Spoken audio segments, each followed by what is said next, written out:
Сабағымыздың тақырыбы негізгі тақырыбы күрделі проценттерге белгілі есептерді шығарып үйрену. Негізгі сабақтың түрі сайыс сабақ деп аталады. Және қайталау сабақтары деп те атаймыз, иә? Сайыс сабақ 3 кезеңнен тұрады. Бірінші кезең, екінші кезең, үшінші кезең. Бірінші кезеңнің есептері қарапайым есептер, оларға 3 ұпайдан берді. Екінші кезеңнің есептері 4 ұпайдан, олар кішкене сәл қиынырақ болады. Үшінші кезеңнің есептері күрделі есептерден, олар 5 ұпайдан бағаланады. Бірінші кезең басталды, ендеше так, ағарай. Секен санының 35%-ын тауып, шыққан санды 50%-ға арттырыңдар. Жақсы. Әрекел.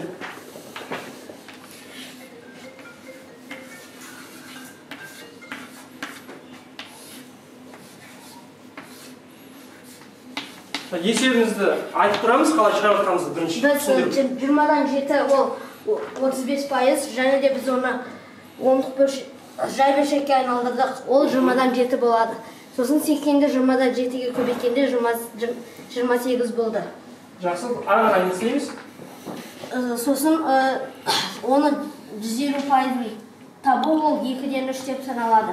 Бұл кезең есептері сәл күрделірек. Бұны топпен бірлесіп шығаруларыңа болады. Фотоаппараттың бағасы бір айдың ішінде бірінші 18%-ға, кейін 20%-ға төмендеді. Соңында 40 теңге болды. Фотоаппараттың алғашқы бағасын табыңыздар. Бұл топтың есептен бірлесіп шығару болады. Камерадан дұрыс бірлесіп шығарамыз бірге.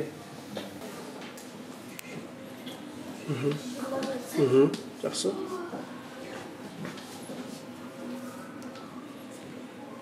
Ағарай теңдеу шешеміз. X тең.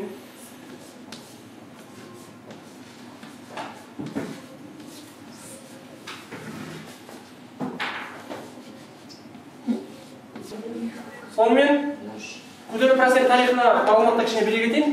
Күрделі процент заңдылығы Альберт Эйнштейн деген ғалым білесіңдер ме? Сол кісі таңғалдырған екен бұл. Бұл атақты Альберт Эйнштейн физиканың негізін қалаушылардың бірі. Ол Нобель сыйлығының иегері, атақты ойшыл және қоғам қайраткері, әлемнің алдыңғы қатар 20-ға жуық университеттерінің құрметті профессоры. КСРО ғылым академиясының шетелдік құрметті мүшесі дейді. Альберт Эйнштейн кризис өсімінің күрделі процентін есептеуді адамзат тарихындағы ұлы математикалық жаңалық деп атаған екен. Егер сіз ақшаңыздың жиналуының көбеюін қарасаңыз, адам сенгісіз тиімді тәсіл ол не болады? Күрделі процент ұғымын міне график арқылы көрсететін болса, ол бір жылда білінбейді. Жай қарапайым процентпен күрделі проценттің несі. Ол бір жылдан кейін қараңыз күрделі процент қалай өседі? Ол қарапайым проценттен қарағанда тез өседі. 2 жылда қараңыз қалай өсіп жатыр. Және Каспий банк есептен шығарған кезде қарадыңдар қалай өсіп жатыр. Ақшаға нені сатып ала алмаймыз? Уақытты сатып ала алмаймыз. Тағы нені сатып ала алмаймыз ақшаға? Білімді сатып ала алмаймыз.